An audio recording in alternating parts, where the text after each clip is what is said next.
पाठ छतु फुटा काठ जी कहते ठीक कहती तेणु ए समय जेतिकी अभ्यास करेंगे सेटा भविष्य जीवन पाई रास्ता सुगम करदेव। पाठ पढ़ मन देकी पाठ पढ़ पाठ पढ़ला बेले अन्य मनस्क केबे भी हुओनी जोटा पढ़ुच तारी उपरे मन को निवेश कर दियो देख केते सुंदर पाठ हम तुम सब छुआ माने। विद्या नाम नरस्य रूपमधिकम प्रछन्नम गुप्त धन विद्या भोगकारी जस सुखकारी विद्या गुरु नाम गुरु। बापा माने पाठ होउची गुप्त धन। तम सुना किए चोरी करी नब रूपा चोरी करी नब धन संपत्ति चोरई नेबे विद्या गोटे एमितिया धन ना ताको कहीं चोरी करी पारेनी नुह।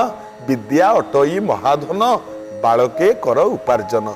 ये चोर तो साधु है कि जंगल रे बसीची राजा तांको पुओ को लेके जाउचंती का पाखु जिबे कौन शिक्षा मिलिबो एटू।